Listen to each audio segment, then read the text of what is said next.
एक रिपोर्टर ने एचएस को बिल्डिंग के अंदर जाते हुए देख लिया था। रिपोर्टर को लग रहा था कि यहाँ पे टीएम एंटरटेनमेंट और एचएस के बीच में कुछ चल रहा था और ये बहुत एक्सक्लूसिव स्कूप होने वाला था। रिपोर्टर एलएस एंटरटेनमेंट के फर्स्ट फ्लोर पे बैठे हुए थे और उन्हें ये न्यूज मिली थी कि सिंगर मून एलएस एंटरटेनमेंट में कॉन्सर्ट से रिलेटेड कुछ मीटिंग करने आए हुए थे। भले ही रिपोर्टर को एचएस और टीएम एंटरटेनमेंट के रिलेशनशिप के बारे में नहीं पता था, मगर सिर्फ सिंगर मून के कॉन्सर्ट के लाइनअप भी बहुत बड़ी न्यूज होने वाली थी। रिपोर्टर इंतजार कर रहे थे कि एचएस या फिर सिंगर मून कब बाहर आने वाले थे, क्योंकि रिपोर्टर ने वहां पे आने के लिए एक दूसरे स्कूप को गिव अप करा था। तभी रिपोर्टर ने वहां पे कुछ बातें सुनी, जो बातें एचएस और आइडल ग्रुप के बीच में हो रही थी। एचएस ने कैंग से कहा कि उनकी वजह से जियो की वोकलाइजेशन पहले से इंप्रूव हो चुकी थी। रिपोर्टर के लिए न्यूज ये थी कि कैंग ने जियो की मदद करी थी। जब रिपोर्टर ने ये बात सुनी कि कैंग जो कि एलएस एंटरटेनमेंट से थे, उन्होंने जियो जो कि अलग कंपनी से थे उनकी मदद करी थी, तो ये सब एचएस के टीएम एंटरटेनमेंट के जाने के रिलेशनशिप पे ही होगा।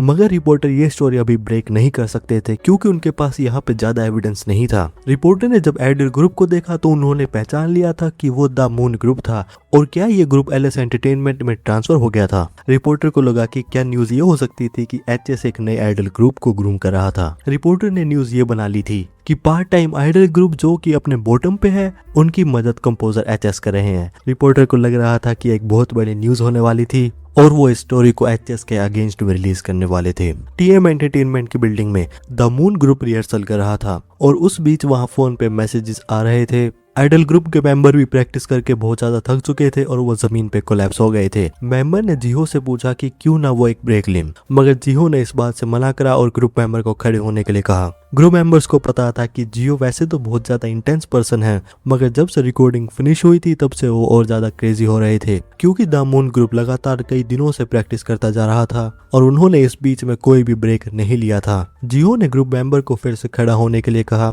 और बताया कि ये उनका लास्ट चांस था, तो वो यहाँ पे कोई भी रिग्रेट नहीं करना चाहते थे। ग्रुप मेंबर ने भी देखा कि जब उनके टीम लीडर ऐसे थे तो उनके पास ज्यादा चॉइस नहीं थी और उन्हें आगे मूव फॉरवर्ड ही करना होगा। ग्रुप मेंबर भी पॉजिटिव वे पे खड़े हुए और प्रैक्टिस को कंटिन्यू करने का डिसाइड करा। जियो वहां पे प्रैक्टिस को कंटिन्यू करने वाले थे, तभी उन्होंने देखा कि उनके पास सीईओ का कॉल आ रहा था। जैसे ही जियो ने कॉल को पिकअप करा, सीईओ ने तेज आवाज से जियो को बुलाया और पूछा कि क्या उन्होंने आर्टिकल को देख लिया था। जियो ने आर्टिकल के बारे में पूछा। सीईओ ने बताया कि उन्होंने आर्टिकल की लिंक भेजी थी और यहाँ आर्टिकल में ये लिखा था कि एचएस का आइडल ग्रुप द मून एक कमबैक करने वाला था। रिपोर्टर ने यहाँ पे ये लिखा था कि क्या एचएस एक आइडल ग्रुप जो अपने बॉटम पे है, कि क्या उसे रिवाइव कर सकता है। और आर्टिकल पे कमेंट ये थे कि एचएस एक आइडल ग्रुप को टेक ओवर कर रहा है जो कि एक बहुत छोटी कंपनी से है और उसके सीईओ आइडल ग्रुप पे बहुत ज्यादा मेहनत भी कर रहे हैं। मेनली कमेंट्स यहाँ पे एचएस के नेगेटिव में थे और किस तरह वो एक छोटे आइडल ग्रुप पे टेक ओवर कर रहे थे,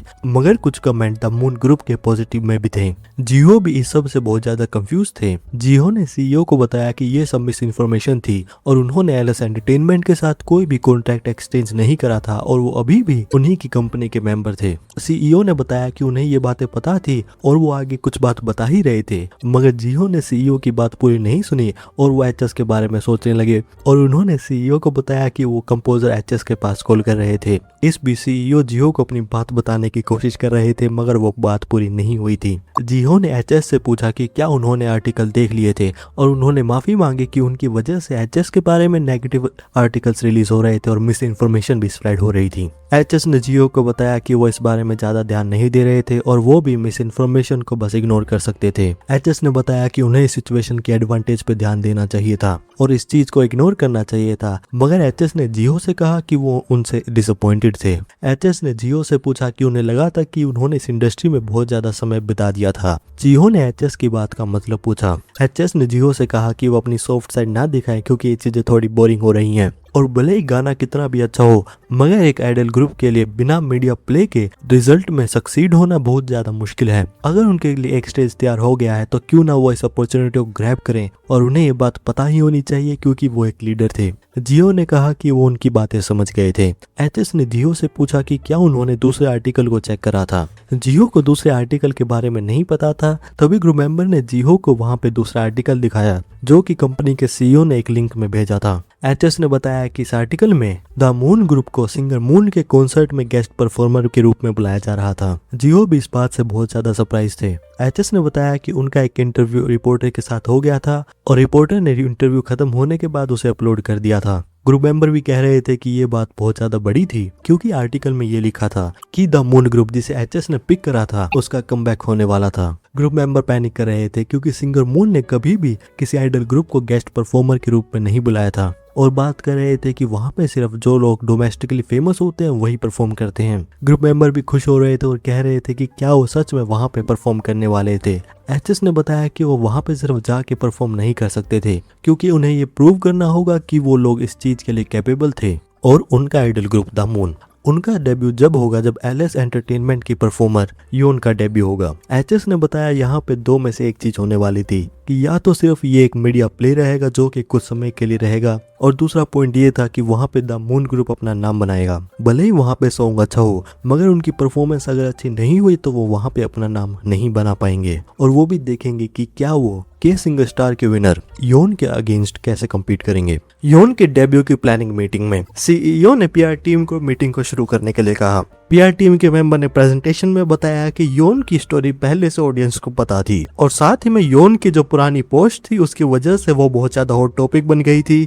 तो ये अच्छी अपॉर्चुनिटी थी जिसकी वजह से योन की पब्लिक ओपिनियन को सॉलिडिफाई किया जाएगा। पीआर टीम ने काफी टॉक शोज के अपीयरेंस के लिए शेड्यूल कर लिया था और उनका डेब्यू का कॉन्सेप्ट होने वाला था एक चेंज योन, जिसमें वो पहले भले ही थोड़ी शैबी और लोनली थी मगर अब वो एक परफेक्ट स्टार बन चुकी थी। मीटिंग में एक पर्सन ने बताया कि स्टाइलिंग थोड़ी अजीब लग रही थी और कहा कि क्यों ना उसे चेंज किया जाए। प्रेजेंटर वहां पे मेंबर के साथ आर्ग्यू करने लगे। योन भी वहां पे फाइटिंग को रोकने के लिए कह रही थी। प्रेजेंटर ने बताया कि डिजिटल रिलीज की date the Moon idol group के क्लोज थी, तो उन्हें योन के डेब्यू के लिए कुछ फ्लैशी करना होगा ताकि वो द मून ग्रुप को बज में बीट कर सके। प्रेजेंटर ने एचएस से पूछा कि उन्होंने द मून ग्रुप को सॉन्ग क्यों दिया था। एचएस ने इस बात पे थोड़ा सोचा और बताया क्योंकि ये चीज मजेदार थी। एचएस ने कहा कि प्रेजेंटर ने बताया था कि वो पब्लिक ओपिनियन को चेंज करना चाहते थे और इसीलिए वो बज क्रिएट करना चाहते थे।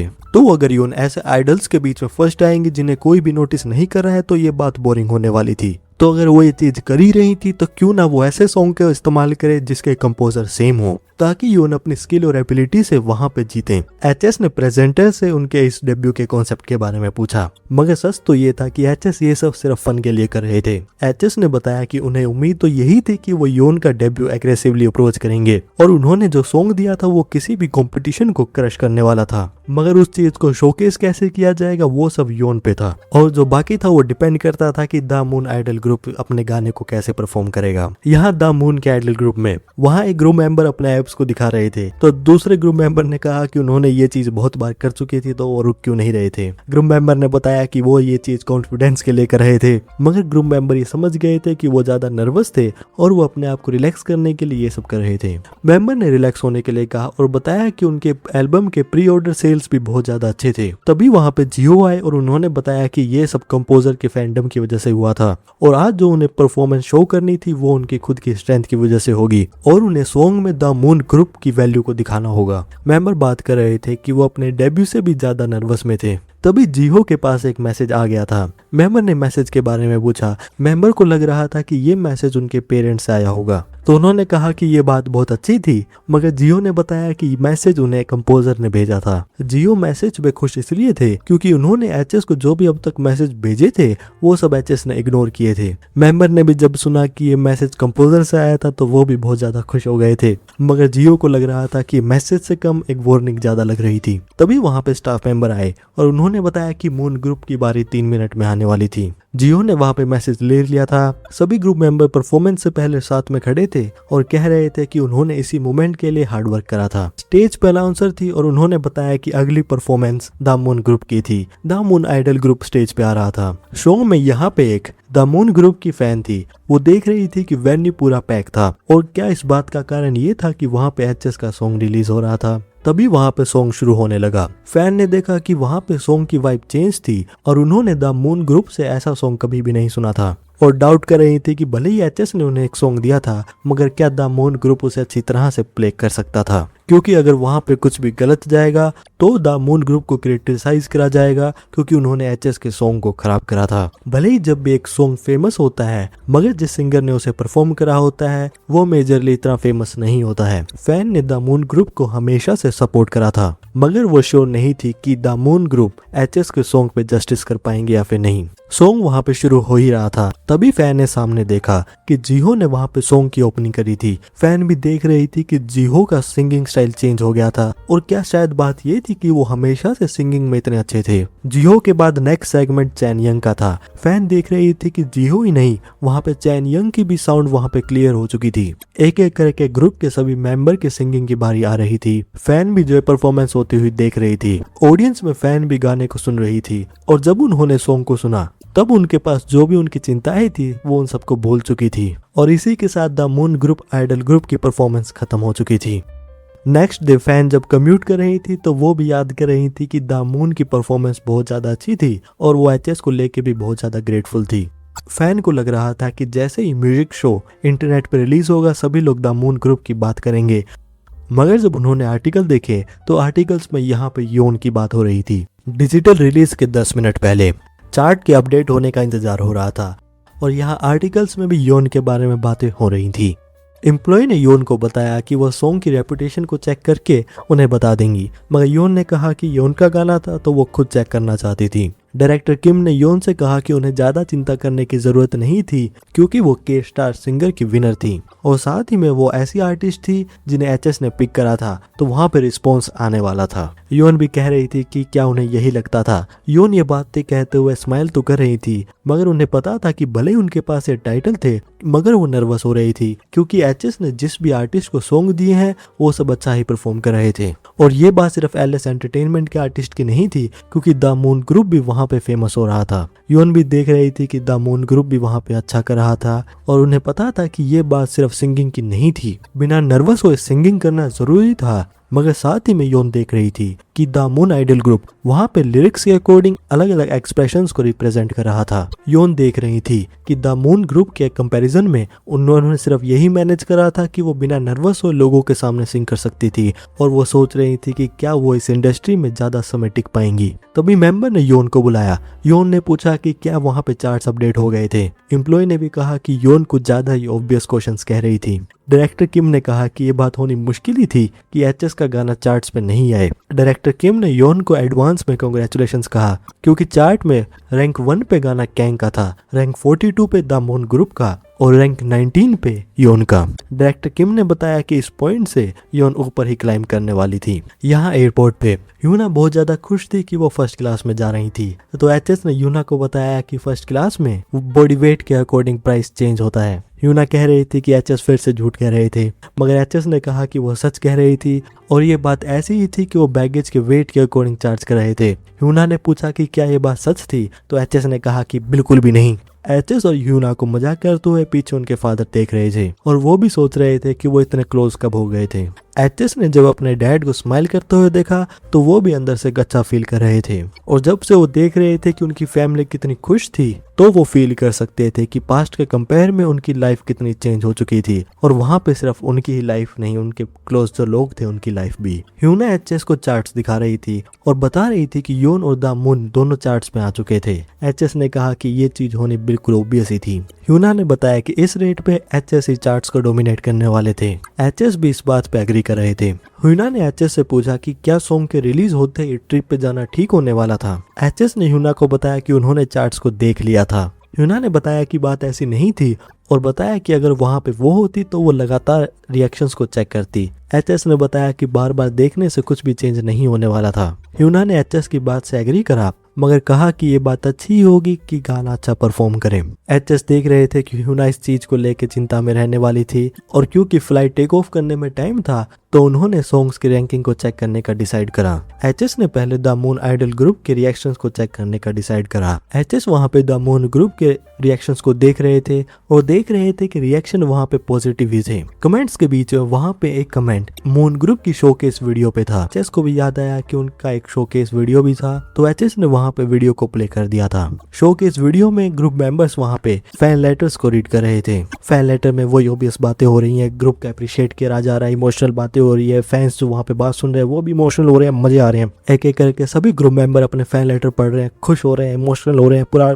मेलोड्रामा यहीं पे चल रहा है। एचएस ने भी जब इन रिएक्शंस को देखा तो उन्होंने जियो के पास एक सार्केस्टिक मैसेज भेज दिया था। द मून ग्रुप के बाद एचएस ने फिर योन की साइड को चेक करा। योन के सॉन्ग के रिएक्शंस भी बहुत ज्यादा पॉजिटिव थे। एचएस भी देख रहे थे कि जिस तरह से रिएक्शन पॉजिटिव थे तो सॉन्ग वहां पे और राइज करने वाला था। रिएक्शन देखने के बाद एचएस ने डिसाइड करा कि वो पीस में अपनी फैमिली की ट्रिप को एंजॉय करेंगे। तभी वहां पे किसी ने एचएस को कंपोजर कहते हुए ग्रीट करा। एचएस ने भी जब कंपोजर सुना तो उन्होंने देखा कि उनके सामने डायरेक्टर किम और योन थे। एचएस ने डायरेक्टर किम से पूछा कि क्या वो उनकी फैमिली को फॉलो कर रहे थे। डायरेक्टर किम ने बताया कि वो भी पेरिस किसी बिजनेस से जा रहे थे। एचएस ने पेरिस में जाने का कारण पूछा। डायरेक्टर किम ने बताया कि वैसे तो ये बात सीक्रेट होने वाली थी, मगर योन को पेरिस से एक शूट का ऑफर आया था और क्योंकि योन के हायर एक रिसेंट हायर थे तो साथ में वहां पे डायरेक्टर किम भी आ गए थे। एचएस ने भी जब ये बात सुनी तो वो समझ गए थे कि योन ओवरसीज एक्सपेंड कर रही थी और डायरेक्टर किम से पूछा कि क्या योन अपना इंटरनेशनल डेब्यू कर रही थी। डायरेक्टर किम ने बताया कि बात ये नहीं थी और एचएस से पूछा कि क्या उन्हें स्ट्रीट अगेन नाम के प्रोग्राम के बारे में पता था। मैनेजर किम ने बताया कि इस प्रोग्राम में कोरियन सिंगर फॉरेन स्ट्रीट्स में जाके अपने सॉन्ग को परफॉर्म करते हैं और योन को पेरिस के एक एपिसोड के लिए इनवाइट करा गया है। एचएस ने डायरेक्टर किम से पूछा कि क्या वो डिसअपॉइंट थे। डायरेक्टर किम ने बताया कि वो वैसे तो जब वहां पे सब पेरिस पहुंच जाएंगे तब एचएस को सरप्राइज करना चाहते थे, मगर शायद ये भी हो सकता था कि वहां पे थोड़े लक से योन अपना इंटरनेशनल डेब्यू पेरिस में ही करें। एचएस की फैमिली पेरिस में घूम रही थी। ह्यूना और एचएस के डैड भी वहां पे सीन्स को एंजॉय कर रहे थे। एचएस भी ट्रिप से बहुत ज्यादा ग्लैड थे। ह्यूना वहां पे अपने डैड की पिक्चर ले रही थी। तभी वहां पे एक पर्सन आया और उन्होंने ह्यूना से फ्रेंच में पूछा कि क्या वो उनकी फोटो ले। ह्यूना को फ्रेंच समझ नहीं आ रही थी। तभी वहां एचएस आए और बताया कि उन्होंने काफी फोटो ले ली थी। ये बात एचएस ने फ्रेंच में बोली थी। एचएस ने बताया कि ये एक स्कैम था और वो उनकी फोटो लेके बाद में पैसे मांगने वाले थे। ह्यूना ने एचएस से पूछा कि क्या उन्हें फ्रेंच आती थी, क्योंकि उन्होंने एचएस को कभी भी फ्रेंच स्टडी करते हुए तो नहीं देखा था। ये बात ओबियस ही थी कि एचएस ने इस लाइफ में फ्रेंच नहीं सीखी थी, मगर पास्ट लाइफ में एचएस पूरे वर्ल्ड फेमस कंपोजर थे तो उन्हें ग्लोबल लेवल बिजनेस के लिए कम्युनिकेशन स्किल की जरूरत तो थी। तो एचएस ने बहुत ज्यादा मेहनत करके मल्टीपल लैंग्वेज को लर्न करा था। एचएस ने यूना से कहा कि वो मैनेज कर सकते थे। इस मोमेंट में यूना एचएस को बहुत ज्यादा कूल समझ रही थी। स्कैमर को भगाने के बाद एचएस वहां पे कॉफी का ऑर्डर देने जा रहे थे। एचएस जब आगे जा रहे थे तो उन्होंने देखा कि वहां पे एक पर्सन म्यूजिक शीट पे वहां पे सॉन्ग को राइट कर रहा था। एचएस ने जब वहां पे शीट पे स्कोर को देखा तो पर्सन वहां पे क्लासिकल कंपोजर तो नहीं लग रहा था। पर्सन ने एचएस से पूछा कि वो वहां पे क्यों खड़े थे, क्योंकि वो उन्हें कई देर से इंटेंसली घूर रहे थे। पर्सन ने बताया कि अगर एचएस उन पे लाइन मार रहे थे तो वो मना कर रही थी क्योंकि वो मैरिड थी और उनका एक चाइल्ड भी था। एचएस ने बताया कि वो देख रहे थे क्योंकि ये बात थोड़ी अजीब थी। पर्सन ने रिप्लाई एक्सपेक्ट नहीं करा था। एचएस ने बताया कि इस बात से फर्क नहीं पड़ता था कि भले ही वो मैरिड हो और भले ही उनके पास चिल्ड्रन हो, और उन्होंने शीट पे पॉइंट आउट करते हुए बताया कि अगर वो मेजर की को इतनी सडनली चेंज करेंगे तो सॉन्ग वियर्ड हो जाएगा। और एचएस जिस पर्सन से बात कर रहे थे वो थी सैरा, जो कि एक बहुत फेमस सिंगर और राइटर थी। सैरा ने पूछा कि क्या उनका सॉन्ग वियर्ड था। सैरा भी देख रही थी कि एक रैंडम पर्सन आके उनकी कंपोजिंग को क्रिटिसाइज कर रहा था। एचएस ने पूछा कि क्या वो जानबूझ के अपने सॉन्ग को खराब कर रही थी। सैरा ने पूछा कि क्या एचएस भी एक कंपोजर थे। एचएस ने बताया कि वो भी एक कंपोजर थे। सैरा ने एचएस से कहा कि अगर वो इतने ही अमेजिंग कंपोजर हैं और वो अपने आप पे कॉन्फिडेंट है तो क्यों ना वो इस चीज को करके दिखाएं। एचएस ने वहां पे म्यूजिक शीट ले ली थी और वो उस पे वर्क कर रहे थे। सैरा को दिखने में लग रहा था कि एचएस एक टीन स्टार थे और वो इस एज पे थे जो ऐसे एक्ट कर रहे थे कि उन्हें सब कुछ आता था। और फिलहाल एचएस जिस पार्ट पे वर्क कर रहे थे उस पार्ट को सैरा कई दिनों से सोल्व करने की कोशिश कर रही थी, तो उन्हें एचएस से इस चीज पे कुछ भी उम्मीद नहीं थी। एचएस ने पूछा कि क्या ये सॉन्ग वही सिंग करने वाली थी। सैरा ने पूछा कि एचएस से क्यों जानना चाहते थे। एचएस ने बताया कि अगर ये सॉन्ग सैरा सिंग करने वाली थी तो वो सॉन्ग को उनकी वॉइस के अकॉर्डिंग एडजस्ट करेंगे। सैरा ने बताया कि वही इस सॉन्ग को सिंग करने वाली थी। सैरा को लग रहा था कि एचएस को म्यूजिक शीट को बस थोड़ा बहुत रीड करना आता था, मगर यहाँ एचएस म्यूजिक शीट पे राइट डाउन कर रहे थे और उन्होंने कंपोजिंग कंप्लीट कर दी थी। एचएस ने बताया कि अगर वहाँ पे वो होते तो वहाँ पे कंपोजिंग इस तरह होती। सैरा ने वहाँ पे शीट्स को ले लिया था और सोच रही थी कि एचएस शायद एक एमेचर ही थे, तो उन्होंने डिसाइड करा कि वो देखेंगी कि एचएस ने शीट्स पे क्या ड्रॉ करा था और उसका मजाक उड़ाएंगी, क्योंकि वहाँ पे रिजल्ट बहुत ज्यादा ऑब्वियस ही थे। मगर सैरा ने जो वहाँ पे देखा वो ऑब्वियस बिल्कुल नहीं था। सैरा ने जो सॉन्ग लिखा था वो टीनेजर लाइक ट्रेंडी सॉन्ग था और वहाँ पे मेजर की स्टार्टिंग में इंटेंशनली ऐड करी गई थी, मगर एचएस ने वहाँ पे कंपोजिंग में रिच लो टोन्स को ऐड कर दिया था। सारा देख रही थी कि वहाँ पे सॉन्ग का स्ट्रक्चर बहुत ज्यादा कॉम्प्लेक्स था और एचएस ने वहाँ पे मेलोडी पे भी बहुत ज्यादा ठोट करा था। सारा ने एचएस से पूछा कि क्या ये चीज पॉसिबल भी हो सकती थी, क्योंकि अगर इसे प्ले करा जाएगा तो ये बहुत ज्यादा खराब होगा। एचएस ने बताया कि प्ले करना उनकी प्रॉब्लम थी जो वो बाद में खुद देखें, मगर उन्होंने सॉन्ग को उनके लिए फिक्स कर दिया था और वो अब एक कॉफी लेने जा रहे थे। ये बात कह के एचएस वहां से चले गए थे। सारा भी देख रही थी कि एचएस वहां पे सच में चले गए थे, क्योंकि उन्हें पता था कि भले ही यहाँ पे सॉन्ग कॉम्प्लेक्स था, मगर जब इसे प्ले करा जाएगा तो वो बहुत ज्यादा खराब होगा। तो एचएस वहां पे लिख के बस वहां से भागना चाहते थे ताकि उनका झूठ एक्सपोज ना हो, मगर क्योंकि सारा उस दिन थोड़े अच्छे मूड में थी तो उन्होंने डिसाइड करा कि वो कम से कम इस चीज को वेरीफाई करेंगी। सारा अपने स्टूडियो में आ गई थी और उन्होंने म्यूजिक शीट के कंपोजिंग को प्रोग्राम में एग्जैक्टली डाल दिया था। एचएस ने जिस लो टोन्स का इस्तेमाल करा था उसे प्रोड्यूस करने के लिए बहुत अच्छा इक्विपमेंट चाहिए होता है, तो ये एक अच्छी चीज थी कि सारा के पास वहाँ पे हाई क्वालिटी ऑडियो इक्विपमेंट था, क्योंकि मोस्ट प्लेसेस पे इन्हें प्ले भी नहीं करा जा सकता था। सारा को सॉन्ग की फील समझ नहीं आ रही थी और उन्हें फ्लो भी थोड़ा अजीब लग रहा था। सारा सॉन्ग को प्ले करने से पहले सोच रही थी कि ये बस एक डल सॉन्ग ही होने वाला था, मगर जब उन्होंने सॉन्ग को प्ले करा तो उनके रिएक्शन चेंज हो गए थे। सारा ट्राई कर रही थी कि वो मेजर की से पास्ट की डार्क फीलिंग को शेक ऑफ कर सकें और पॉपुलर डेज में ट्रांसफर्स कर सकें, मगर एचएस के कंपोजिंग के सॉन्ग में ट्रांजिशन के बाद भी वहाँ पे पास्ट की चिलिंग फीलिंग थी। सारा को लग रहा था कि एचएस ने ना ही सिर्फ उनके हार्ट के थ्रू देख लिया था, मगर उसमें से सब बाहर निकाल के नोट्स में वहाँ पे राइट डाउन कर दिया था। सारा ने ऐसी मॉड्यूलेशन अपनी लाइफ में कभी भी नहीं देखी थी, मगर उन्हें समझ नहीं आ रहा था कि वो इस सेक्शन को रिपीट पे क्यों सुनना चाहती थी और वो इस सॉन्ग को सिंग करना चाहती थी। सारा को पता चल गया था कि उन्हें एचएस को ढूंढना ही होगा। एचएस अपनी फैमिली के साथ ट्रिप की फोटोज ले रहे थे, उसी बीच उनके पास डायरेक्टर किम का कॉल आ गया था। डायरेक्टर किम ने एचएस से पूछा कि क्या वो फिर से कहीं पे शो ऑफ तो नहीं कर रहे थे। एचएस ने कहा कि वो ऐसे ही अजीब बातें करेंगे तो वो कॉल को काट रहे थे। डायरेक्टर किम ने बताया कि वो ट्रैवल कर रहे थे और उसके बीच उन्हें नींद आ गई थी और नींद में उन्हें एक नाइटमेयर आया था। डायरेक्टर किम ने बताया कि नाइटमेयर से उन्हें बुरी फीलिंग आ रही थी, तो उन्होंने चेक करने के लिए कॉल करा था कि सब कुछ ठीक तो था, और नाइटमेयर ये था कि कोई सिंगर एचएस के लिए आ रहा था। एचएस ने बताया कि अगर बात ये थी तो उन्हें लग रहा था कि इस बात का कारण क्या था। डायरेक्टर किम ने कारण पूछा। एचएस ने बताया कि डायरेक्टर किम की बातें बकवास थी और कुछ भी नहीं, और ये बात क्या है कि एचएस ने वहां पे कॉल को कट कर दिया था। डायरेक्टर किम भी देख रहे थे, उनके मुंह पे कॉल को काट दिया गया था, मगर उन्होंने डिसाइड करा कि वो उस दिन के वर्क पे फोकस करेंगे, क्योंकि उस दिन योन के फर्स्ट ब्रॉडकास्ट का रिकॉर्डिंग का दिन था। योन उस समय बहुत ज्यादा नर्वस थी, मगर वो चाहती थी कि वहां पे सब कुछ अच्छा ही हो, क्योंकि उस दिन वो अपना डेब्यू का सॉन्ग गाने वाली थी। योन याद कर रही थी कि एचएस ने उनसे कहा था कि वो अपनी पिच को चेंज करे, और कह रहे थे कि उन्होंने ये सॉन्ग योन के बारे में सोच के ही बनाया था और इस सॉन्ग को योन के अलावा उनसे अच्छा कोई भी नहीं गा सकता था। योन याद कर रही थी कि ये सॉन्ग सिर्फ उनके लिए ही था। तभी वहां पे एक और सिंगर आई और ये सिंगर थी के सिंगर स्टार की जज। उन्होंने योन को बताया कि उनका सॉन्ग बहुत ज्यादा अच्छा था और यहाँ पे सिर्फ योन ही नहीं, ये सॉन्ग उनकी वॉइस को भी बहुत अच्छी तरह से सूट कर रहा था। योन ने वहाँ पे सिंगर को थैंक यू कहा। डायरेक्टर किम ने भी आके वहाँ पे सिंगर को ग्रेड करा। सिंगर ने डायरेक्टर किम से कहा कि उन्हें चिंता करने की जरूरत नहीं थी और वहाँ पे सब कुछ उनके अंडर ही कंट्रोल में होगा, क्योंकि उन्होंने योन के गेस्ट अपीयरेंस को रिक्वेस्ट करा था। सिंगर वहाँ पे और बात कह ही रही थी, तभी वहाँ पे एक और पर्सन आई और वो थी यूजू, और यूजू भी वहाँ पे गेस्ट अपीयरेंस दे रही थी। सिंगर ने भी यूजू को ग्रीट करा। के सिंगर स्टार के बाद यूजू ने एक गर्ल ग्रुप को ज्वाइन कर लिया था जो कि एक मेजर एंटरटेनमेंट कंपनी से था और ग्रुप का नाम था एफ्रो। सिंगर ने यूजू से एफ्रो के बारे में पूछा। यूजू ने बताया कि एफ्रो भी अच्छा था। एफ्रो के डेब्यू के बाद उन्हें लगातार सक्सेस मिल रही थी और उन्होंने अपने आप को एक ट्रेंडिंग आइडल ग्रुप की तरह से भी एस्टेब्लिश कर लिया था। यूजू ने वहाँ पे सिंगर को थैंक यू कहा और बताया कि वो सबके लिए ड्रिंक्स भी लाई थी।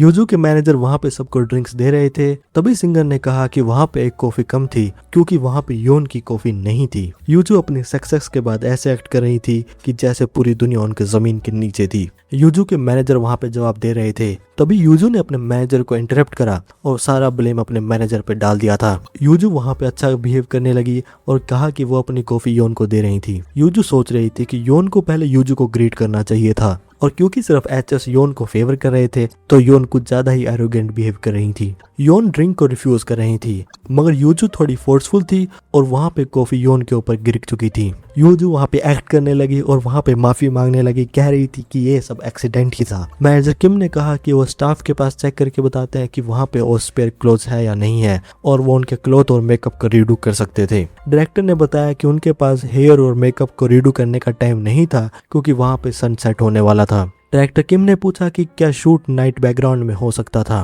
डायरेक्टर ने बताया कि पार्क नाइट के टाइम पे खाली होता है और वो अगर ऐसा करेंगे तो उन्हें शूटिंग की लोकेशन को ही चेंज करना होगा। मेंबर ने बताया कि उनके पास स्पेयर क्लोथ्स नहीं थे और जो यूजू के पास थे वहां पे सिर्फ वही क्लोथ्स थे। डायरेक्टर किम सोच रहे थे कि अगर वो वहां पे शूटिंग की लोकेशन को चेंज करेंगे उन सबको फॉलो करने में प्रॉब्लम होने वाली थी। तभी योन ने पीछे से मैनेजर को बुलाया और बताया कि क्लोथ्स का कलर ब्लैक था तो उसमें प्रॉब्लम नहीं थी, और बताया कि उनके पास सिचुएशन के लिए एक आइडिया भी था। योन की शूटिंग से कुछ दूर यहाँ पे एक यूट्यूबर बैठे हुए थे और ये YouTuber music recommendation video upload करते हैं। यूट्यूबर देख रहे थे कि उनके पास ज्यादा रिकमेंडेशन लायक सॉन्ग्स नहीं थे। यूट्यूबर ने डिसाइड करा कि वो वहाँ पे कम से कम एक व्लॉग तो रिकॉर्ड करेंगे ही। यूट्यूबर मस्त अपना व्लॉग बनाते हुए आगे जा रहे थे। नु रैंडम बातें सब्सक्राइब कर लो यार, कैसे हो आजकल। यूट्यूबर व्लॉग में बता रहे थे कि वो पार्क में घूमने आए हुए हैं। तभी यूट्यूबर ने देखा कि पार्क उस समय कुछ ज्यादा ही बिजी लग रहा था और क्या वहाँ पे ओवरसीज से कोई फिल्मिंग हो रही थी। यूट्यूबर ने देखा कि ब्रॉडकास्ट के टाइम पे योन इस तरह क्यों लग रही थी और क्या ये किसी तरह का कॉन्सेप्ट था। सिंगर ने योन से पूछा कि क्या उनका डेब्यू ब्रॉडकास्ट इस तरह से ठीक होने वाला था। योन ने बताया कि ऐसा ठीक ही था और वो इस समय कैसी लग रही थी। सिंगर ने बताया कि अगर वो सच बताए तो देख के ऐसा लग रहा था कि योन बहुत समय से रो रही थी जिसकी वजह से मेकअप खराब हो चुका था। योन ने कहा कि ये बिल्कुल परफेक्ट था। डायरेक्टर ने वहां पे सीन शुरू करने का सिग्नल दे दिया था। योन अपनी परफॉर्मेंस के लिए रेडी हो चुकी थी और उनकी परफॉर्मेंस वहां पे शुरू हो चुकी थी। योन जिस सॉन्ग को सिंग कर रही थी उनके लिरिक्स के अकॉर्डिंग जो पर्सन इस सॉन्ग को सिंग कर रहा है वो अंदर से बहुत ज्यादा ब्रोकन है। यूट्यूबर देख रहे थे कि सिंगर की वॉइस में सैडनेस थी। यूट्यूबर सोच रहे थे कि सिंगर की वॉइस इतनी हैवी और सैड कैसे हो सकती है। यूट्यूबर को वहां पे इस वर्ड समझ नहीं आ रहे थे तो वो सोच रहे थे कि वहां पे सिंगर क्या ही गा रही थी, मगर वो ये समझ सकते थे कि सिंगर अपने हार्ट से गा रही थी। योन अपनी सिंगिंग से सॉन्ग के अंदर उनके जो इमोशन कंटेन थे उन्हें कन्वे करना चाहती थी। डायरेक्टर किम देख रहे थे कि योन की अपीयरेंस साइड सॉन्ग को बहुत ज्यादा सूट कर रही थी। योन अपनी सिंगिंग से उन फीलिंग्स को जो वो पहले ब्रिंग आउट नहीं कर सकती थी कंपोजर की वजह से ब्रिंग आउट कर पा रही थी। इसी के साथ योन की परफॉर्मेंस खत्म हो गई थी। जो भी लोग पार्क में योन की परफॉर्मेंस को देख रहे थे वो योन के लिए चीयर करने लगे। योन इस चीज से बहुत ज्यादा खुश थी, मगर यूजू के एक्सप्रेशन योन से अलग थे।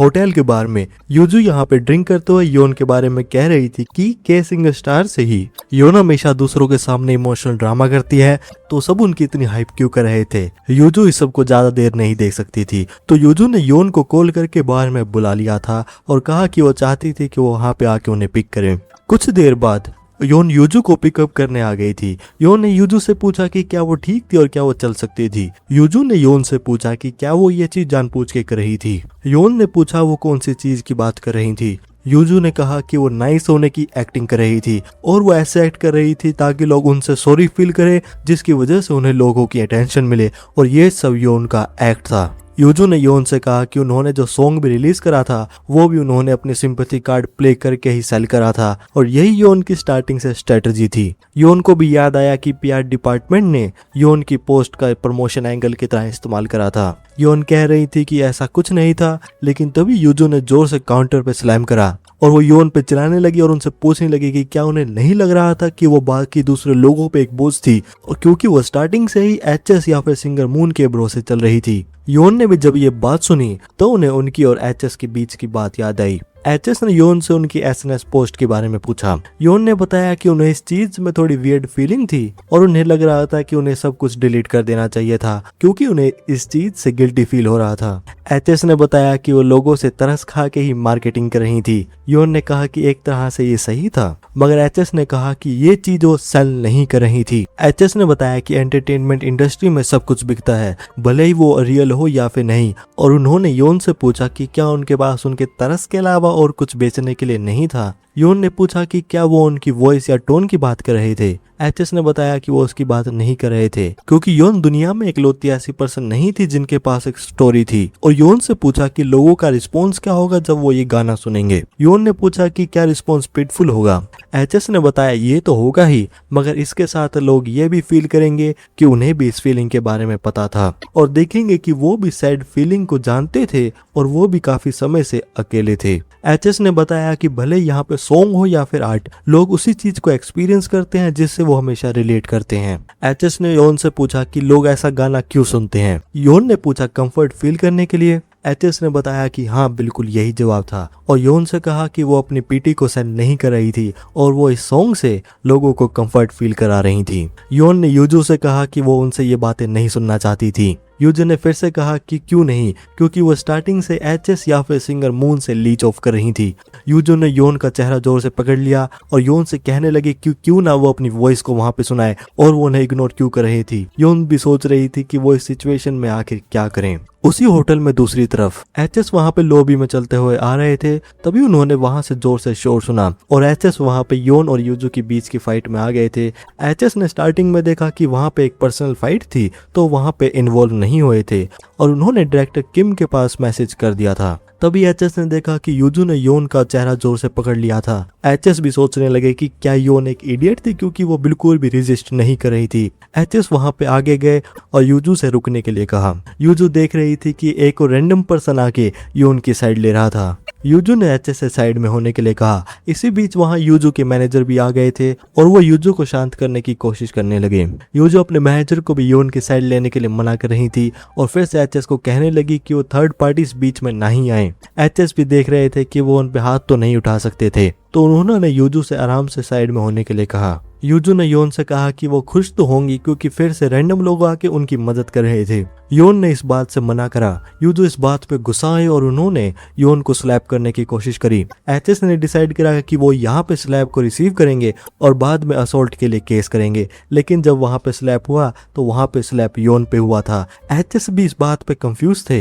योन ने यूजू का नाम लिया और एक गिलास उठा के यूजू के मुंह पे मार दिया, पर गिलास में सिर्फ वहां पे पानी ही था। यूजू ने जब अपने सामने देखा तो योन बहुत ज्यादा गुस्से में थी। गुस्से में यूजू का नाम लिया। यूजू ने योन से पूछा कि वो उन्हें क्यों घूर रही थी, क्योंकि यहाँ पे सब गलती योन की थी, क्योंकि वो हर टाइम अच्छे होने का प्रिटेंड करती है, इसीलिए सभी लोग उनकी साइड लेते हैं। यूजू ने योन से कहा कि उनका असली नेचर इस तरह उन पे पानी फेंकना था। इस बीच एचएस ने यूजू से साइड में देखने के लिए कहा क्योंकि वहां पे मैनेजर आ चुके थे। सीनियर मैनेजर ने यूजू के मैनेजर से कहा कि वो फाइट को रोक क्यों नहीं रहे थे और इसी समय यूजू को वहां से ले जाने के लिए कहा। एचएस ने यूजू के सीनियर मैनेजर को बुलाया और कहा कि वो एक बार योन का चेहरा देखे क्योंकि ये असोल्ट था। सीनियर मैनेजर ने जब ये सीन देखा तो वो समझ गए थे कि सिचुएशन कितनी खराब थी और वो यूजू पे चिल्लाने लगे।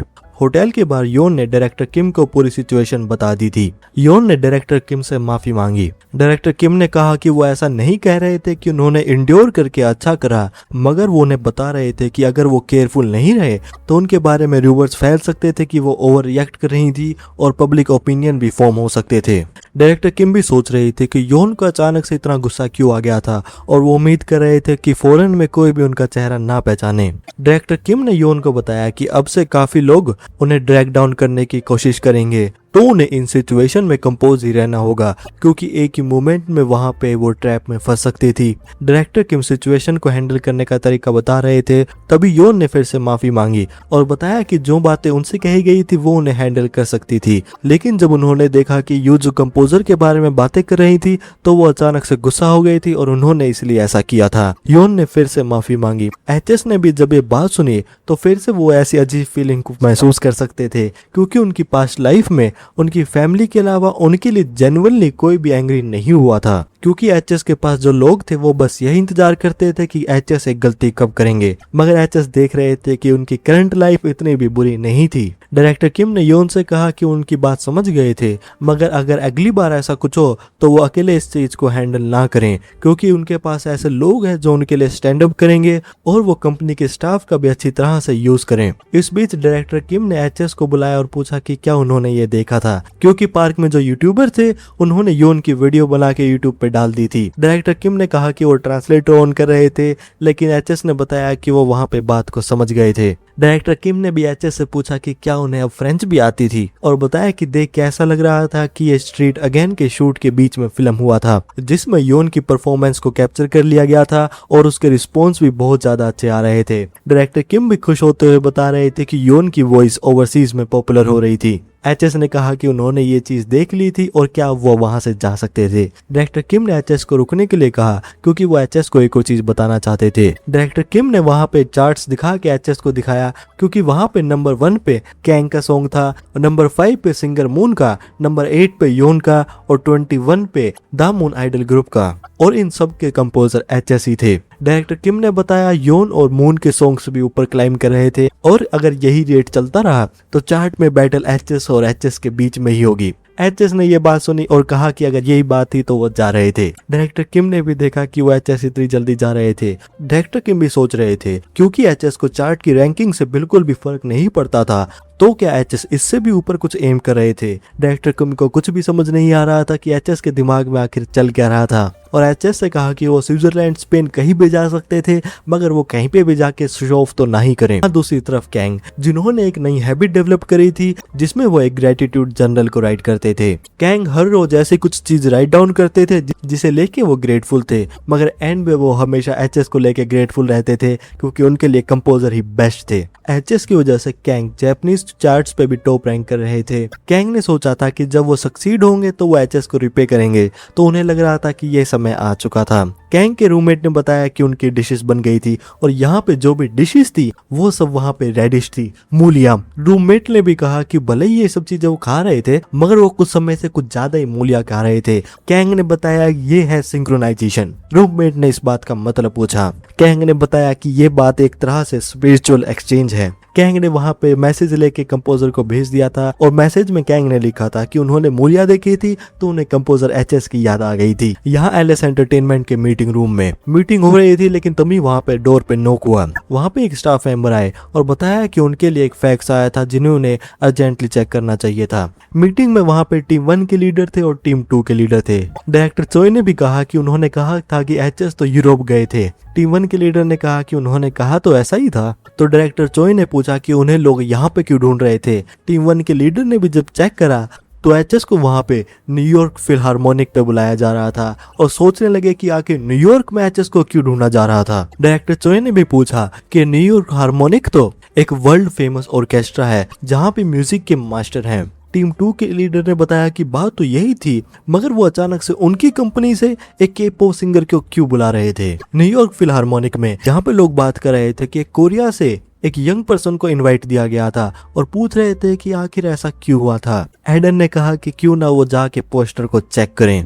एचएस और यूना वहां ट्रैवल कर रहे थे। यूना ने देखा कि पोस्टर में वहां पे एडन स्मिथ का एक कॉन्सर्ट हो रहा था और पूछा कि क्या एक वायलिनिस्ट थे। एचएस ने बताया कि एक एवरेज वायलिनिस्ट से अलग थे और एडन के बारे में बताया कि वो वायलिन में स्टार्टिंग से ही बहुत ज्यादा अच्छे थे और उन्होंने इंटरनेशनल वायलिन जितने भी कंपटीशन थे वहां से बहुत ज्यादा अवार्ड्स भी जीते थे और वो वर्ल्ड में टॉप 3 ऑर्केस्ट्रा में एक थे।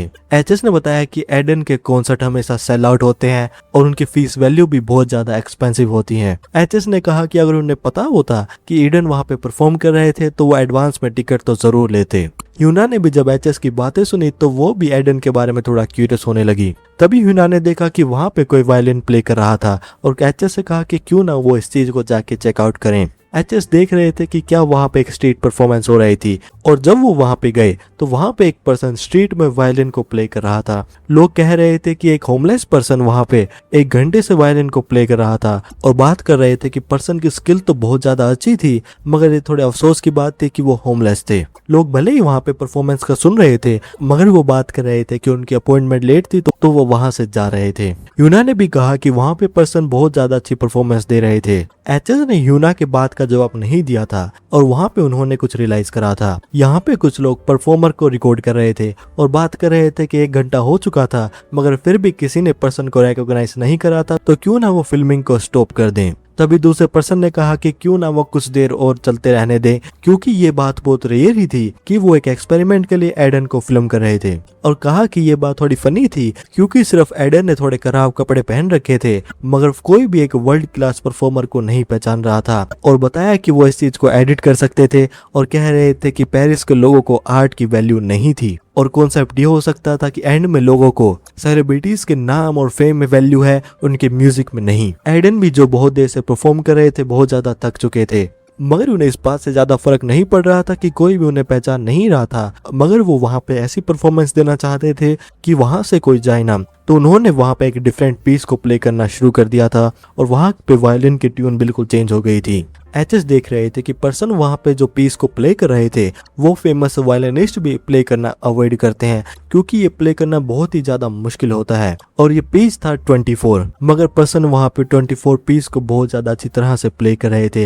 एचएस भी परफॉर्मेंस को देखते हुए बहुत ज्यादा हैरान थे और लोग वहां पे पर्सन की परफॉर्मेंस के लिए क्लैप कर रहे थे। ईडन अपनी परफॉर्मेंस से बहुत ज्यादा सेटिस्फाइड थे। ईडन ने अपना वायलिन पैक कर लिया था और वो देख रहे थे कि आखिर कैमरामैन कहाँ थे। तभी उनके पास एचएस आए और उनसे पूछा कि क्या वो एक वायलिनिस्ट थे और बताया कि पेरिस के लोगों का म्यूजिक में टेस्ट अच्छा नहीं था। एचएस ने ईडन की आइडेंटिटी को नहीं पहचाना था। पर्सन ने एचएस को थैंक यू कहा। एचएस ने बताया क्योंकि उन्होंने उनकी परफॉर्मेंस सुनी थी तो वो उन्हें पे करना चाहते थे, मगर उनकी एक कंडीशन थी। पर्सन ने कंडीशन के बारे में पूछा। एचएस ने बताया कि वो एक कंपोजर थे जो कि कोरिया में काम करते थे और क्यों ना वो उनके सॉन्ग्स में आके कुछ सेशंस को प्ले करें और जो भी एक्सपेंसेस होंगे और जो भी सेशन की फी होगी वो सब एचएस पे करने के लिए तैयार थे और पर्सन की फीस कितनी भी हो सकती थी। पर्सन ने पूछा कि अगर चॉइस उनकी थी तो क्या वो $1 मिलियन मांग सकते थे।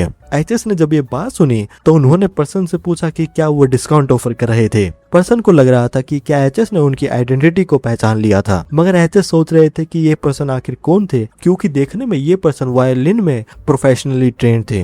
एचएस सोच रहे थे कि अगर ये पर्सन एक कॉन्सर्ट हॉल में टक्सीडो पहन के प्ले कर रहे होते तो वहां पे बहुत ज्यादा लोग परफॉर्मेंस को सुनने के लिए आते।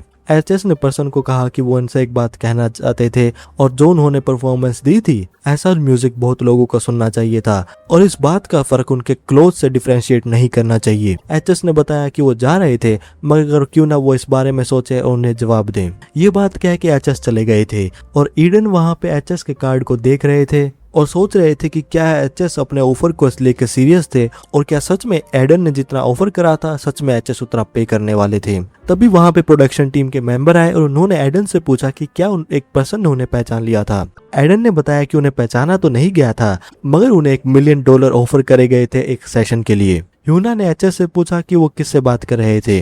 एचएस ने बताया कि वो एक इंस्ट्रूमेंट की कास्टिंग कर रहे थे और उन्हें एक बहुत अच्छा इंस्ट्रूमेंट मिला था और इसी के साथ ट्रिप खत्म हो गई थी और एचएस वापस कोरिया आ गए थे। डायरेक्टर किम एचएस को इमोशनल होकर ग्रीट कर रहे थे और कह रहे थे कि वो इतने समय से आखिर कहाँ चले गए थे और उनसे पूछ रहे थे कि न्यूयॉर्क फिलहार्मोनिक उन्हें क्यों ढूंढ रहा था। एचएस ने कहा कि वो गिफ्ट लेके आए थे और क्यों ना उन्हें पहले छोड़ दे और वो कुछ गिफ्ट इंजीनियर्स के लिए भी लेके आए थे। डायरेक्टर किम को लगा कि क्या फाइनली एचएस मैच्योर हो चुके थे। डायरेक्टर किम ने एचएस से पूछा कि जब वो ट्रिप पे थे तो उन्होंने 4 सॉन्ग सेंड करे थे।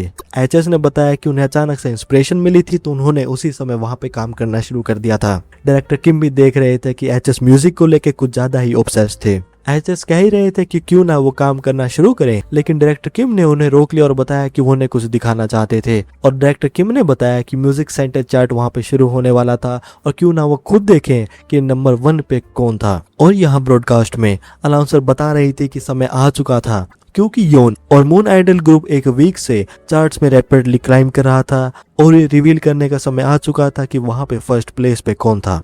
रिजल्ट्स अनाउंस होने वाले थे और जियो कुछ दिन पहले हुए मूवमेंट को याद कर रहे थे जहां पे मेंबर खुश होकर जियो को दिखा रहे थे कि उनकी इनिशियल सेल बहुत ज्यादा अच्छी थी और बताया कि फैंस के रिएक्शन भी बहुत ज्यादा अच्छे थे। तो ये अच्छा ही था कि उन्होंने गिव अप नहीं करा था और वो आगे बढ़ते रहे थे। मगर कुछ आर्टिकल्स ये भी थे कि क्या the Moon idol group future में भी ठीक रहने वाला था। जियो सोच रहे थे कि अगर कोई फ्यूचर नहीं था तो जो लोग जिन्होंने उन पे बिलीव करा था तो वो दिखाएंगे कि बस वो इतना ही कर सकते थे और उन्हें ऐसा लग रहा था कि वो उनके एफर्ट्स को वेस्ट कर रहे थे। जिहो वहाँ पे फिर से खड़े हुए और ग्रुप मेंबर्स को बुलाया। मेंबर ने बताया कि उन्हें पता था कि वो फिर से प्रैक्टिस करने के लिए बोलने वाले थे, मगर जिहो ने इस बात से मना करा और कहा कि वो एनालाइज करेंगे। जिहो ने रियलाइज कर लिया था कि वो सालों तक बिना नोटिस हुए हार्डवर्क कर रहे थे, जिस वजह से उन्होंने अपने वोकल्स के डायरेक्शंस को भी एनालाइज नहीं करा था। और इतने समय बाद एचएस ने उन्हें उनके वोकल्स के बारे में बताया था। जिहो ऐसा अब और आगे नहीं कर सकते थे। जिहो ने बताया कि उन्होंने जो भी सक्सेसफुल आइडल ग्रुप्स थे उन्हें एनालाइज करा था और अब से बात सिर्फ प्रैक्टिस करने की नहीं थी, क्योंकि प्रैक्टिस बेसिक था, मगर उन्हें उससे ज्यादा चीजें भी करनी होगी और पता लगाना होगा कि एक आइडल ग्रुप को सक्सेसफुल कौन बनाता है और उन्हें अपनी परफॉर्मेंस में क्या ऐड करना होगा। जियो कोशिश कर रहे थे कि वो एचएस की तरह थोड़ा सोचना शुरू करें और याद कर रहे थे कि एचएस ने उनसे क्या कहा था। जियो एचएस की कोई भी सिखाई हुई बात को भूलना नहीं चाहते थे और उन्होंने बताया कि वो अपने शेड्यूल के बीच में जब भी ट्रैवल का टाइम मिले वो इस चीज के बारे में सोचेंगे। और क्योंकि वो फिलहाल ट्रैवल नहीं कर रहे थे तो उन्होंने फिर से प्रैक्टिस करना शुरू कर दिया था। धीरे धीरे ऐसे टाइम आगे बीता जा रहा था। उसी के साथ उनकी रेडियो अपीयरेंस बढ़ रही थी, कुछ एडवर्टाइजमेंट के शूट भी हो रहे थे और उनके शेड्यूल पहले से ज्यादा बढ़ गए थे। जियो को इस समय कोई भी रिग्रेट नहीं था, क्योंकि उन्होंने अपना बेस्ट दिया था और उन्हें पता था स्टेज पे दूसरे लोगों ने भी अपना बेस्ट ही दिया था। यहाँ ऑडियंस में फैन जियो के लिए चीयर कर रहे थे और सिर्फ वही नहीं, द मून के फैन क्लब भी क्लब को चीयर कर रहे थे। जियो ने जब ये बातें सुनी तो वो भी देख रहे थे कि फैंस ने उन पे गिव अप नहीं करा था, तो वो अपनी स्पिरिट को इतनी जल्दी कैसे लूज कर रहे थे। जियो वहाँ पे डेस्परेट थे और वो चाहते थे कि वो और ज्यादा ऊपर क्लाइम करें और भले ही वो कितने ज्यादा फ्रस्ट्रेटेड हों, मगर वो कभी भी ब्रेक नहीं होंगे। और अनाउंसर ने वहाँ अनाउंस करा कि वहाँ पे फर्स्ट प्लेस था द मून ग्रुप का। फैंस भी इस चीज को लेके बहुत ज्यादा खुश थे। अनाउंसर ने जियो से कहा कि वो उनके कुछ वर्ड सुनना चाहते थे। जियो अपने ग्रुप मेंबर को देख रहे थे कि जो कि बहुत ज्यादा ओवर इमोशनल हो रहे थे। जियो ने फिर से एक माइलो ड्रामा वाली स्पीच शुरू कर दी थी। बता रहे थे पास्ट में कुछ नहीं था, एचएस मिले, एचएस ने मदद करी, फैंस से बहुत ज्यादा ग्रेटफुल है, मजा आ रहा है और थैंक यू कर रहे थे सब लोगों को। एंड में इतना इमोशनल हो गए जियो की बोलना बंद हो गया था। दूसरी तरफ योन जो की स्पीच को देख रही थी, वो सोच रही थी कि वो नेक्स्ट टाइम बिल्कुल भी हारेंगे नहीं। डायरेक्टर किम ने कहा कि ये थोड़े अफसोस की बात थी कि योन की फर्स्ट प्लेस नहीं आई थी और साथ ही में वो योन को लेकर थोड़े चिंता में भी थे, क्योंकि एक तरफ द मून आइडल ग्रुप था जिनके पास सालों का एक्सपीरियंस था और दूसरी तरफ योन जिन्होंने सिर्फ डेब्यू ही करा था। जहां डायरेक्टर किम एक तरफ ये कह रहे थे कि अगली बार वो योन को ही जिताने की कोशिश करेंगे, तो दूसरी तरफ एचएस द मून ग्रुप को मैसेज कर रहे थे और उनका मजाक उड़ा रहे थे। जियो ने एचएस से पूछा कि क्या वो उनके कॉन्सर्ट में आ सकते थे। एचएस ने बताया कि वो इस बात में श्योर नहीं थे। जियो ने पूछा कि क्या अभी भी उनकी स्किल्स कम थी। एचएस ने बताया कि बात ऐसी नहीं थी और वो डिसअपियर होने का सोच रहे थे। जियो कंपोजर से उनकी बात का मतलब पूछ ही रहे थे, तो अभी एचएस ने कहा कि उन्हें काम करना था और उन्हें बाई कह दिया था। इंजीनियर्स को भी एचएस के गिफ्ट मिल गए थे और वो भी बहुत ज्यादा खुश हो रहे थे, क्योंकि एचएस उनके लिए गिफ्ट लेके आए थे। तो एचएस ने कहा कि अगर वो इतने ही खुश थे तो क्यों ना जो सॉन्ग्स एचएस ने भेजे थे उन्हें जल्दी फिनिश करें। ये बात सुन के इंजीनियर्स एचएस को डेविल कहने लगे। इंजीनियर बात कर रहे थे कि एचएस ने जो भी सॉन्ग्स भेजे थे बहुत ज्यादा अच्छे थे और वो पूछ रहे थे कि एचएस इतने अच्छे गाने थे जल्दी कैसे बना देते हैं। डायरेक्टर किम ने भी कहा कि इंजीनियर की रिएक्शन को देख के ऐसा लग रहा था कि एचएस ईयर एंडिंग में चार्ट्स को फिर से डोमिनेट करने वाले थे। एचएस ने बताया कि ऐसा नहीं होने वाला था, क्योंकि ईयर एंड से पहले वो चले जाएंगे। जब डायरेक्टर किम और इंजीनियर्स ने ये बात सुनी तो वो शॉक हो गए और डायरेक्टर किम हेजिटेट करे तो एचएस को बताने लगे कि उनका कॉन्ट्रैक्ट अभी भी बचा हुआ था और इंजीनियर पूछ रहे थे कि क्या एचएस इतनी जल्दी बर्न आउट हो रहे थे। डायरेक्टर किम ड्रामा करने लगे और एचएस को कहने लगे कि वो इन्हें इतनी जल्दी छोड़ के नहीं जा सकते थे और उन्होंने साथ में इतनी मुश्किलें झेली थी, तो वो इतनी जल्दी कैसे जा सकते थे। एचएस ने डायरेक्टर किम की बात को इग्नोर करा और वो बताया कि वो प्लान कर रहे थे कि वो एक सोलो एल्बम किसी और नाम से रिलीज करने वाले थे, एचएस के नाम से नहीं। डायरेक्टर किम ने पूछा तो क्या उनका ब्रेकअप नहीं हो रहा था। इंजीनियर्स ने पूछा कि क्या एचएस अपने रियल नेम से एल्बम को रिलीज करने वाले थे। एचएस ने बताया कि वो अपना रियल नाम इस्तेमाल नहीं करेंगे और एचएस जो नाम इस्तेमाल करने वाले थे वो था हैना। ये बात सुन के डायरेक्टर चोय और इंजीनियर्स भी सोचने लगे कि ये तो एक वुमेन का नाम था और क्या एचएस का एक ब्रेकअप हुआ था। और डायरेक्टर किम को ऐसा लग रहा था कि उनके साथ धोखा हुआ था। एचएस ने बताया कि वो आज थोड़ा थक गए थे तो वो पहले घर जा रहे थे, मगर अभी भी डायरेक्टर किम एचएस की बात से थोड़ा सदमे में थे और इंजीनियर सोच रहे थे कि क्या हैना उनकी गर्लफ्रेंड का नाम था। डायरेक्टर पार्क भी टीम से बात कर रहे थे तो वो कह रहे थे कि ये डेफिनेटली उनकी गर्लफ्रेंड का नाम होने वाला था और उन्होंने अपने टीम मेंबर से पूछा कि न्यूयॉर्क फिलहार्मोनिक से जो कॉन्ट्रैक्ट आया था वो उन्होंने कैसे हैंडल करा था। टीम मेंबर ने बताया कि एचएस ने कहा था कि वो इस चीज को खुद हैंडल करेंगे। तो डायरेक्टर पार्क ने पूछा कि एचएस ने रिप्लाई क्या भेजा था और ईमेल हिस्ट्री के बारे में पूछा। और यहाँ पे जो ईमेल आया था, एचएस ने अपने ईमेल के रिप्लाई में सीधा सीधा ये पूछा था कि वो उन्हें क्यों ढूंढ रहे थे और अगर उन्हें कंपोजिशन चाहिए थी तो वो बिजनेस टीम से बात कर सकते थे। एचएस ने ईमेल को राइट डाउन कर दिया था तो फाइनल वर्क करने का टाइम आ गया था। एचएस जिस टेबल पे थे वहां पे सामने एक फोटो रखी हुई थी और जो एचएस की एल्बम आने वाली थी वो थोड़ी यूनिक होने वाली थी, क्योंकि एचएस ऐसी स्टोरी कन्वे करने वाले थे जो उन्होंने पहले कभी भी नहीं करी थी। इसीलिए एचएस ने डिसाइड करा था कि इस प्रोसेस में वो सब चीजों में इन्वॉल्व रहेंगे, यहाँ तक कि वीडियो प्लानिंग में भी, क्योंकि वो इंश्योर करना चाहते थे कि जो मैसेज वो कन्वे करना चाह रहे हैं वो प्रॉपरली कन्वे हो रहा है और वो सब चीजों को स्टार्ट से फिनिश तक हैंडल करने वाले थे।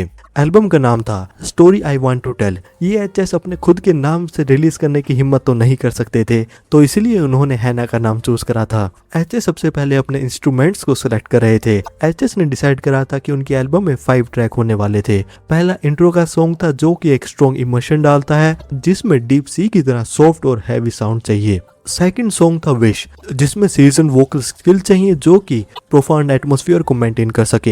एचएस सोच रहे थे कि सेकंड सॉन्ग के लिए सिंगर मून सही रहने वाले थे, थर्ड सॉन्ग के लिए कैंग और फोर्थ सॉन्ग के लिए यूना और फाइनल टाइटल ट्रैक के लिए जिसका नाम था ब्लू स्प्रिंग जो कि मेनली यूथ का होने वाला था। एचएस ने यहाँ पे 3 इंस्ट्रूमेंट डिसाइड कर लिए थे, मगर अभी भी उनको 2 और इंस्ट्रूमेंट की जरूरत थी। फिफ्थ सॉन्ग जो कि टाइटल सॉन्ग होने वाला था उसके लिए एचएस के लिए एक पर्सन माइंड में थे, मगर वो श्योर नहीं थे कि वो रिक्वेस्ट को एक्सेप्ट करेंगे।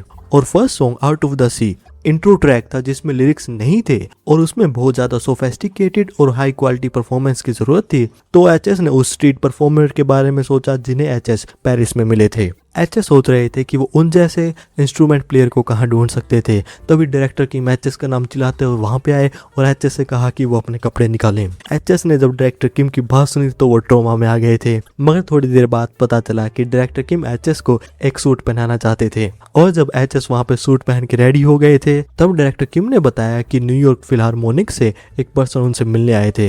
एचएस ने पूछा कि क्या एक सूट पहनने की जरूरत थी। डायरेक्टर किम ने बताया कि उन्हें जरूरत थी और वो एचएस की टाई को फिक्स कर रहे थे। एचएस ने कहा कि वो एक पेरेंट की तरह लग रहे थे जो अपने सन को जॉब इंटरव्यू के लिए भेज रहा है। डायरेक्टर किम ने बताया कि वर्ल्ड के टॉप 3 ऑर्केस्ट्राज में से एक वहां पे आए थे तो वो नर्वस क्यों नहीं होंगे। एचएस ने पूछा कि वो उन्हें क्यों ढूंढ रहे थे और अगर एक कंपोजिशन की जरूरत थी तो वो उन्हें ईमेल कर सकते थे। डायरेक्टर किम ने कहा कि उन्हें ये बात कैसे पता होगी और उन्होंने कहा था कि वो एचएस से मिलकर खुद डिस्कस करना चाहते थे। डायरेक्टर किम ने कहा कि उन्होंने आखिरी बार देखा था कि एचएस को इंग्लिश आती थी तो उन्होंने वहां पे ट्रांसलेटर नहीं बुलाया था और बताया कि वो एचएस के साथ जाना चाहते थे, मगर वो एचएस अकेले ही बात करना चाहते थे। एचएस ने कहा कि उन्हें चिंता करने की जरूरत नहीं थी और एचएस डोर पे नॉक करके रूम के अंदर चले गए थे। एचएस जब रूम के अंदर आए तो पर्सन ने एचएस से कहा कि वो उन्हें फिर से मिल रहे थे। पर्सन ने एचएस को हेलो करा और अपने आप को इंट्रोड्यूस करा, जिसमें उन्होंने बताया कि उनका नाम एडन स्मिथ था जो कि न्यूयॉर्क फिलहार्मोनिक के असिस्टेंट कॉन्सर्ट मास्टर थे और वायलिनिस्ट थे। एचएस एडन की बात में सोच रहे थे क्योंकि बाद में कहा था क्योंकि उन्हें उनसे मिले थोड़ा समय हो गया था। एडन ने बताया कि उनके न्यूयॉर्क फिलहार्मोनिक के कंडक्टर उनसे मिलने के लिए बहुत ज्यादा एक्साइटेड थे। एचएस ने भी कहा कि इतने फेमस पर्सन एक कोरियन कंपोजर से मिलने आए थे तो ये बात सुनने में बहुत ज्यादा इम्पॉसिबल लग रही थी। एचएस सोच रहे थे कि उनकी पास्ट लाइफ के मुकाबले एशिया के बाहर उन्हें बहुत कम लोग जानते थे, तो आखिर उनसे मिलने का कारण क्या था। एडन ने कहा कि भले ही कॉस्ट कितनी ही हो मगर वो चाहते थे कि एचएस उनके साथ न्यूयॉर्क चले। एचएस ने बताया कि फिलहाल वो एक पर्सनल एल्बम पे वर्क कर रहे थे तो उस समय जाना मुश्किल होने वाला था। एडन ने पूछा कि उनकी एल्बम फिनिश होने में कितना टाइम लगेगा। एचएस ने बताया कि उन्हें राइट इंस्ट्रूमेंट नहीं मिले थे उनका सॉन्ग प्ले करने के लिए, तो वो समय तो नहीं बता सकते थे। एडन ने पूछा कि क्या उन्हें इंस्ट्रूमेंट में एक सेशन म्यूजिशियन चाहिए था और पूछा कि क्या वो पर्सन वो हो सकते थे। एचएस को भी पता था कि न्यूयॉर्क फिलहार्मोनिक से एक वायलिनिस्ट बहुत ज्यादा यूजफुल होने वाला था, मगर अभी भी एचएस के माइंड में एक और बात थी। एचएस ने बताया कि ये बात थी कि वो एक वायलिन सेशन के लिए किसी को ढूंढ रहे थे, मगर वो पहले से एक पर्सन के रिस्पॉन्स का इंतजार कर रहे थे। एडन ने पूछा कि क्या वो पर्सन उनसे ज्यादा फेमस वायलिनिस्ट था। एचएस ने बताया कि ऐसी बात नहीं थी और वो एक होमलेस पर्सन था जिन्हें एचएस पेरिस में मिले थे। एडन ने पूछा कि क्या वो होमलेस पर्सन पीस 24 प्ले कर रहा था, क्योंकि वो होमलेस पर्सन एडन ही थे और वहां पे एचएस ने उन्हें उनका बिजनेस कार्ड दिया था और क्यों ना वो उनकी कोस्ट के बजाय उनके साथ न्यूयॉर्क चले। एचएस समझ गए थे कि वहां पे बात क्या थी और वहां पे एक हिडन कैमरा प्रोग्राम रिकॉर्ड हो रहा था। एचएस ने कहा कि वो उनके साथ चलेंगे, मगर वो चाहते थे कि वो उनके साथ एक सेशन करें। एडन ने कहा कि उन्होंने एग्री कर लिया था कि वो उनके साथ सेशन करेंगे। एचएस ने बताया कि वो एडन के साथ सेशन नहीं चाहते थे क्योंकि वो एंटायर न्यूयॉर्क फिलहार्मोनिक के साथ एक सेशन चाहते थे। और क्या एडन क्यूरियस नहीं थे कि एचएस किस तरह की कंपोजिशन वहां पे क्रिएट करेंगे, जो कि एचएस ने उनकी स्ट्रीट परफॉर्मेंस से रिकॉग्नाइज करी थी।